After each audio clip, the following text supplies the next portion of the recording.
before I start carving away at this neck, I'll walk you through some of the tools I'll be using, starting with this Shinto saw rasp. It's a fantastic tool to have for rounding necks. It does a very fast, clean job. This Veritas low angle spoke shave, rasps and files, possibly a gouge, I'm not sure. And then card scrapers. I really love card scrapers. It's a very underrated tool. And then possibly some chisels, possibly a block plane and an orbital sander, and definitely tons of sandpaper. I prefer using hand tools for carving my necks because I find it quite a bit more enjoyable. I've used angle grinders and power sanders in the past, and I just find it too boring and too quick. So I'll be using hand tools. Now for the fun part.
Drawn on the body here, hoping to add some contour to it. I'm not completely sure how I'm going to go about this, but I guess I'll figure out once I start.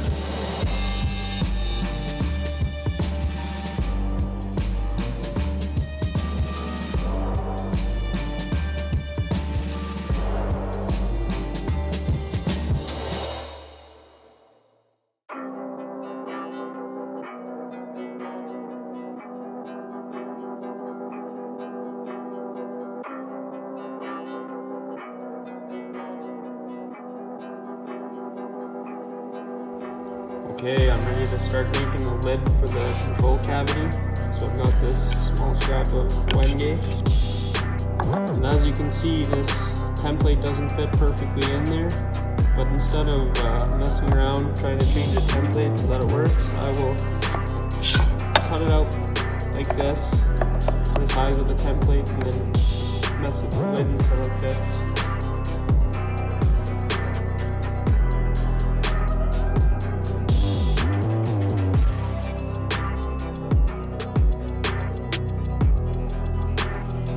Not at all what was supposed to happen. Wenge is particularly bad for tearing out like this. I should have kept the block right here, applying pressure to it. The side here would give me a bit more safety. So I'm going to continue routing around this, see if I can possibly make it work. I'm sort of doubting it. It's worth a shot.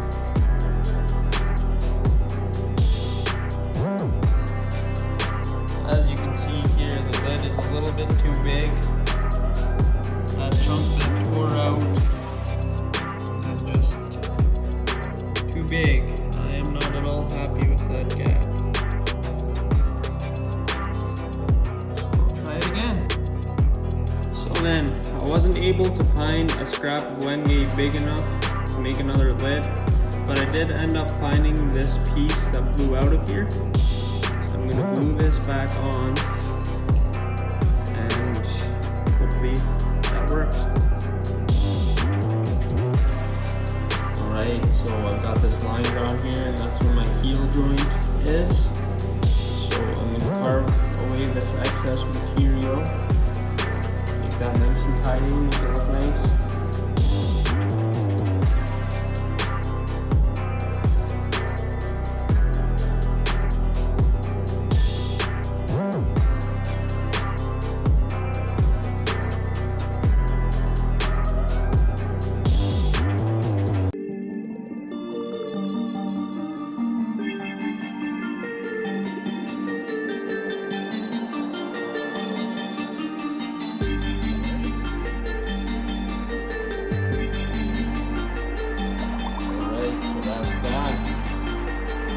As you can see, I didn't carve quite to the line, and I didn't intend to.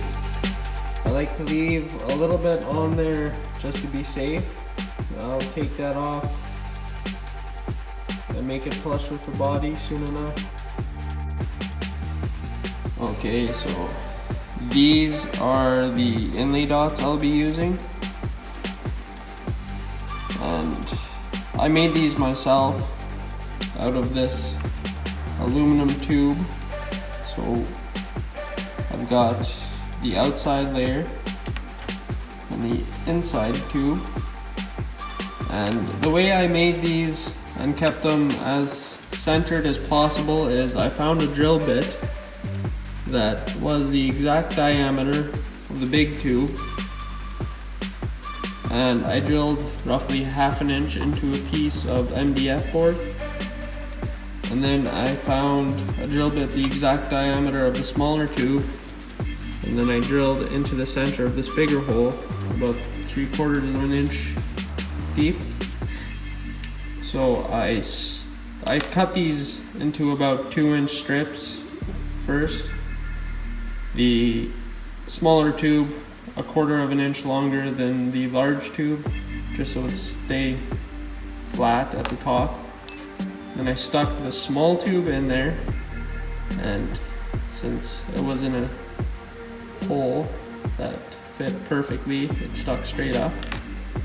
And then I stuck the larger tube in there, and it did the same. And then I finished it off by pouring some epoxy resin mixed with some fine shavings of copper leaf. And yeah, it worked out fairly well. I think they look pretty neat. Most of them are pretty dang close to centered. Some of them not so close, but I have tons of extra, so yeah. Okay, so I've got my fretboard marked out for the fretboard dots. And as you can see, I don't have them marked out for the perfect center here. Instead, I'm going to have them up here because I personally think that looks better. I'm just weird like that. So I did center it from side to side. So I found the width in between the frets and then divided it by 2. And then found that measurement on my caliper and then made a line. And then I did that all the way along the fretboard where needed. And then down here at the 12th fret I have 2 as usual. But after the 12th fret I switch from the dots on the top to the bottom. Again, just because I'm weird, I'm different. I think it'll look pretty nice. So yeah, Now I am going to make a small hole. I can't find my punch right now, so I'll just use this small screwdriver. It works as well. And I will hold it right to the center. And my mallet's in the other room. And then just, yeah. Okay, I'm ready to start drilling now. And I have just a normal drill bit in here because I don't have a Forstner bit that's the right diameter. So I'm just going to use this. I definitely prefer using a Forstner bit because it's flat. But I have done it like this before and it works. You just have to use more glue and sometimes a bit of sawdust. Pack it down in there and then put your dot in there after flooding it with glue or epoxy or whatever you use.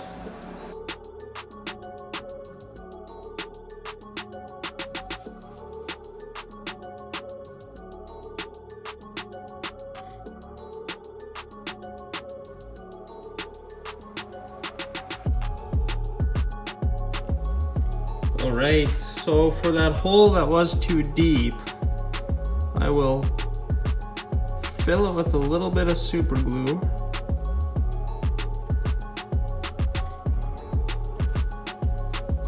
Just like that. And then I've got a bit of dust here, some sawdust. And then just with my finger, I'll pack that down a bit. And I will take a inlay dot, put a bit more dust in there.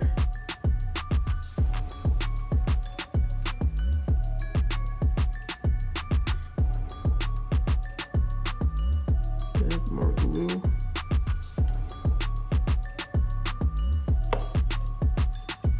Bit more dust. And then I will put the inlay dot in there. And that worked perfect.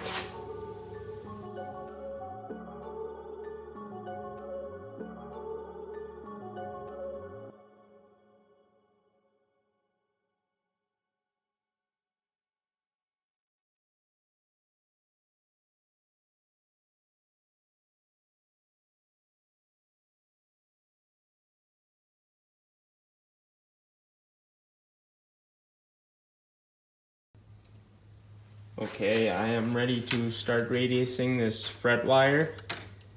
And I do not have one of those fancy fret wire benders, but I have these two blocks of scrap MDF. I can't remember who showed me this trick or where I saw it on YouTube.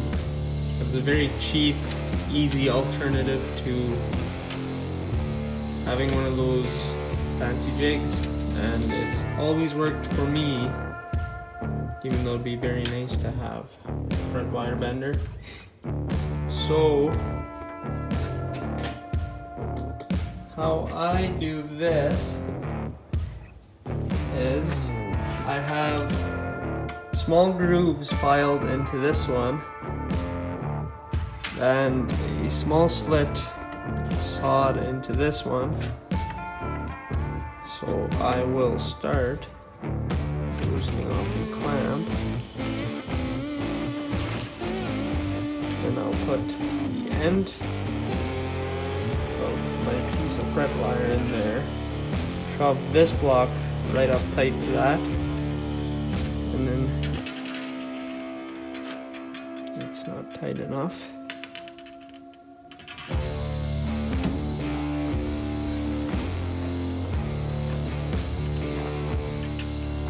Just shove the fret wire through, and I'll keep going tighter and tighter until I have my desired radius. You don't want to do this too fast or you'll risk kinking your fret wire, and that's not fun. So I'll do this with 3 strips of my fret wire. I'm using Stumax cryo wire. It's supposed to have the durability of stainless steel and the workability of nickel frets. I've used it once before, just recently, so I can't tell you if it's as durable as stainless steel, but I can tell you it works quite a bit easier. So I will finish radiusing them.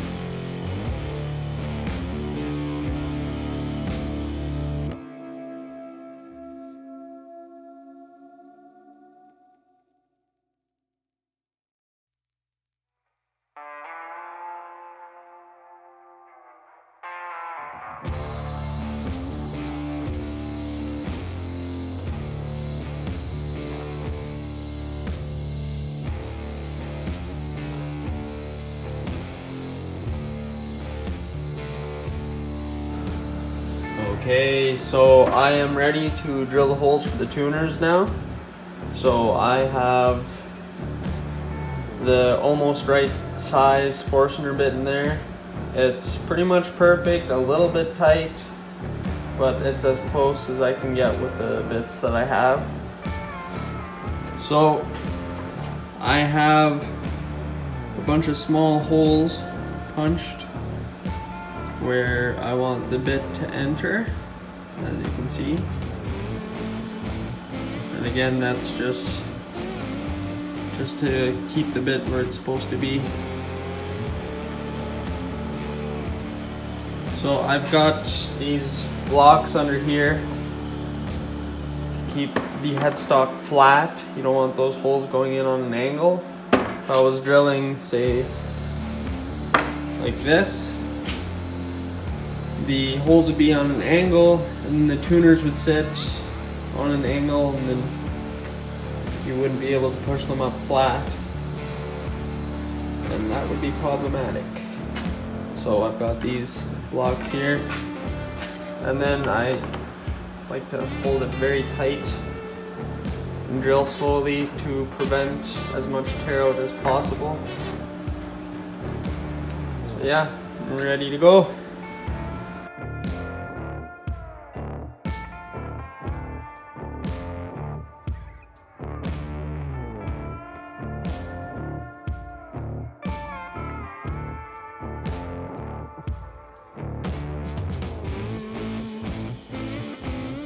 So that went pretty well. Not much tear out at all. Looks pretty good. As you can see, since that shaft is a little bit tapered, it doesn't quite fit. I could probably hammer it in. I'd split the neck in half. I'd rather not do that. So I will ream it out. And I do not have one of those special peg hole reamers, but I do have this step bit that I have used many times for this. It works. Probably not quite as well as a peg hole reamer, but it works.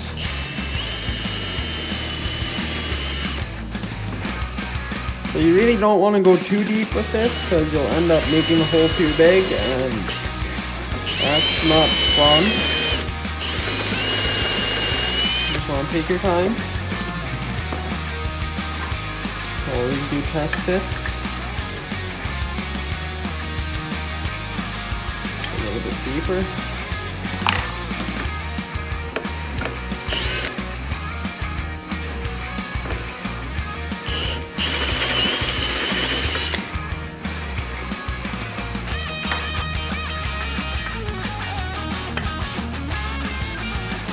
Yeah, it has to go in just a hair further, but I can sort of pound that in with a mallet. It's maybe like half a mil further that it has to go.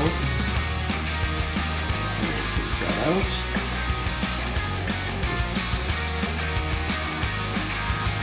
So as you can see, there's a bit of a step in there. Ideally, I would have it tapered instead of just a step like that where it's a hair bigger. But I do not have the tools to do that, and this works, so this is what I'll be doing.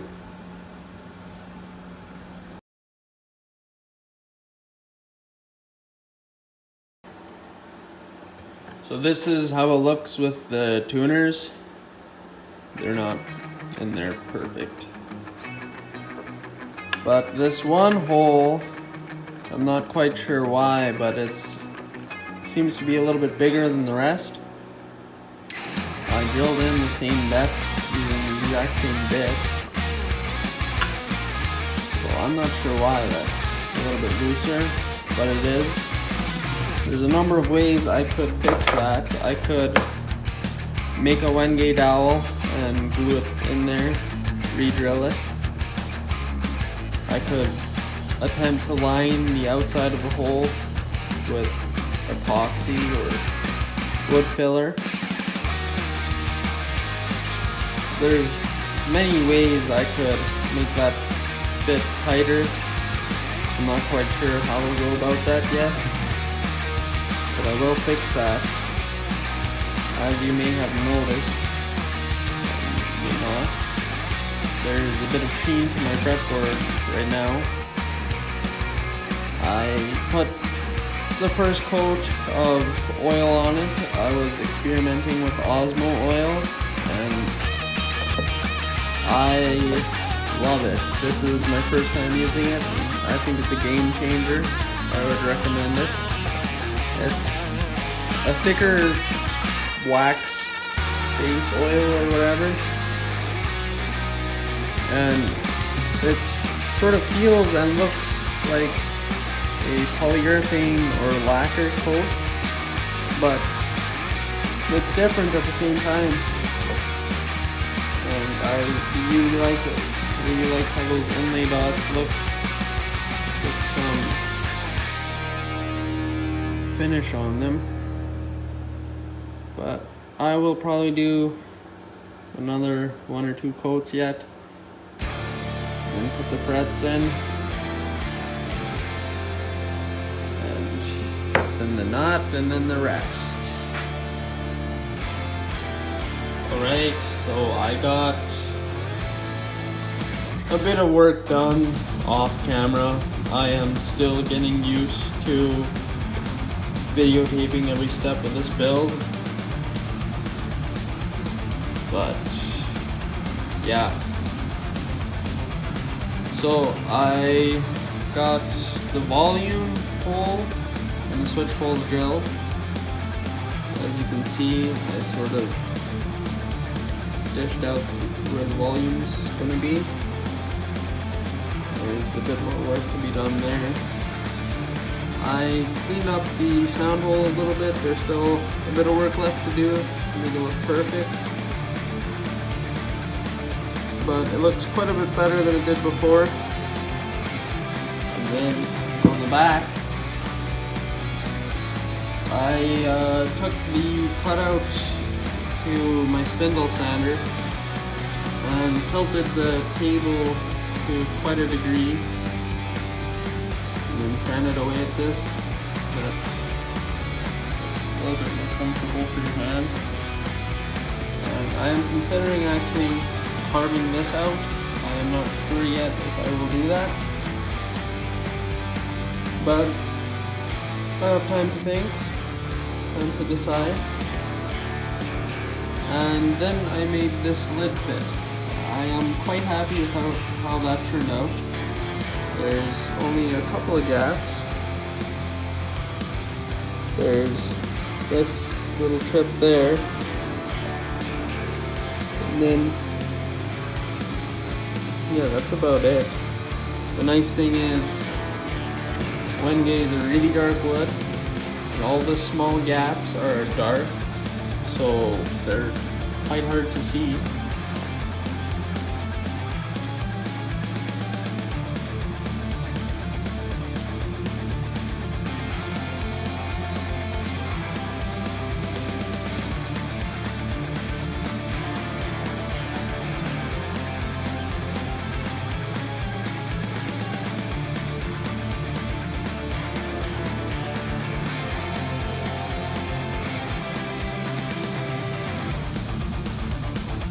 Alright, I am ready to start my least favorite part of guitar building, which is fretwork. I am not a fan of fretwork personally. I don't enjoy doing it as much as I enjoy doing most of the other parts. But good thing it's pretty much the most important part of guitar building. Right? So I have all my frets cut to size-ish. They'll have to be filed down to make them smooth with the fretboard. And they're all bent. And I will be using my Stumac arbor press to press them in.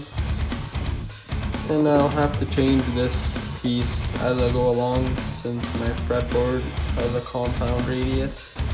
So 16 for the end frets. I'll use it for as far as I can, and I'll change to a 14 and then to a 12 for here. And most likely I'll have to hammer quite a few of the frets in, or I'll press them in as good as I can and then just tap on them to seat them properly. But yeah, let's get started.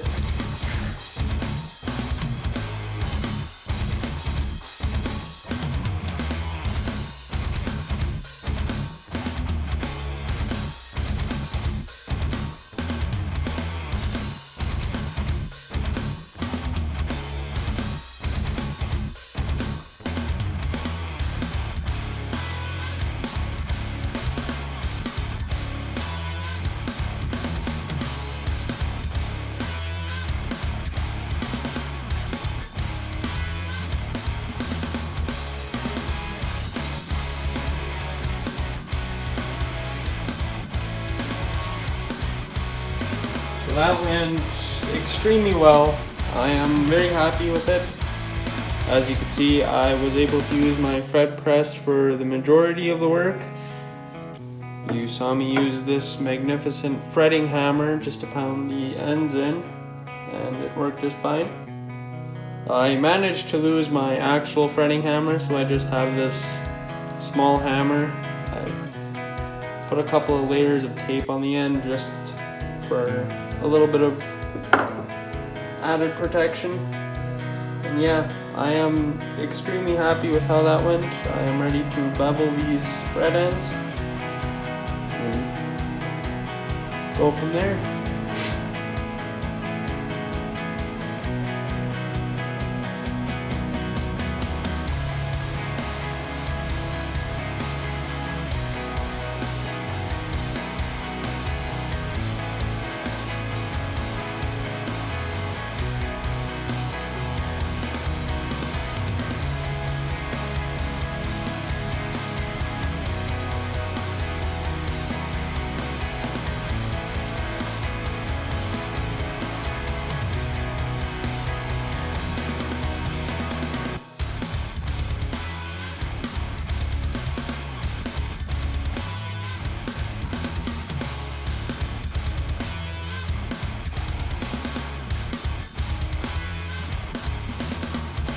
Now with the bridge plate mounted, what I usually do next is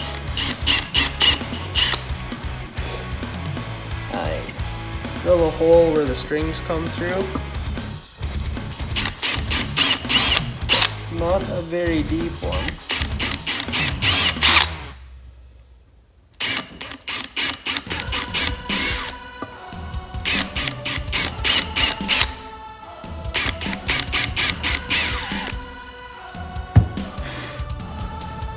So they won't be like super even or perfect, but that's okay. I will be using a bit of a larger drill bit. I have a template.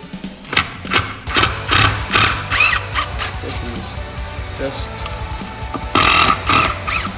a reference, but I know exactly where I'm supposed to put my template.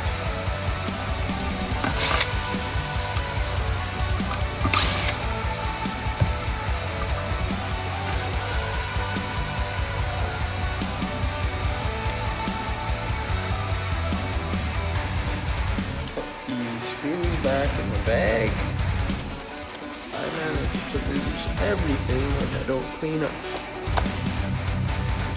Surprised I haven't lost the guitar yet. This is how my template looks, and I just have it screwed on, sort of like how the bridge would be screwed on, just without the middle one, because it really isn't necessary. So I will just guide my drill bit into these little holes and drill through the body.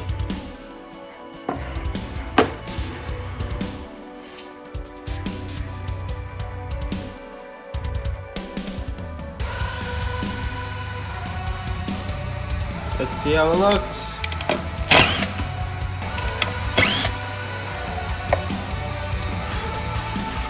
It looks pretty good. Now, I wasn't able to go quite deep enough with my drill press, so I will just have to finish off the holes by hand.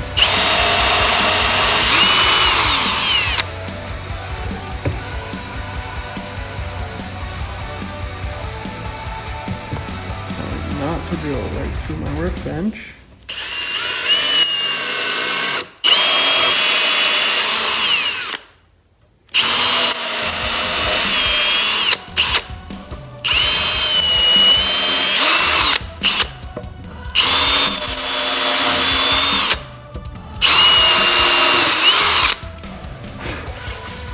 Perfect.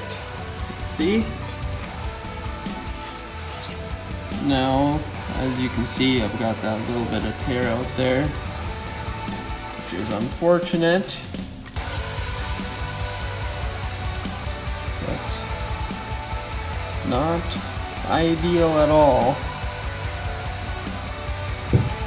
Sadly, the larger holes that I'll have to drill here for the barrels won't be big enough to fix or cover that up. Or will they? Probably not. I might just have to fill that up with wood filler or see if it disappears after sanding. But yeah, it is what it is. It happens. And there's not much you can do about it.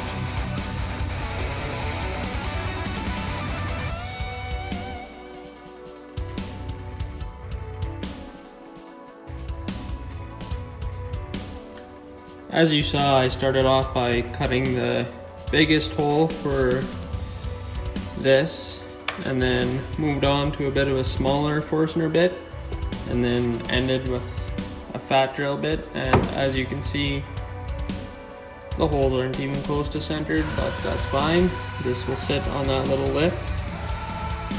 And yeah, it's a little bit tighter than I'd like it to be, so I will just move it around a sanding block like this, probably kind of heavier grit than I'm using right now, and do that until it fits. Perfect. Now I got it to fit and I sanded it flush, and as you can see there's a bit of a gap there. It isn't great, but it's not a huge deal. I'm not sure what I'll do about that. I'm hoping to just leave it in there for now, and then instead of putting screws in there, because it's still quite tight, just keeping it in there with friction. But yeah, I still have time to think, decide what I'm going to do with that. But I think it looks pretty neat. It's definitely a first for me. Never seen or done a wooden jack plate.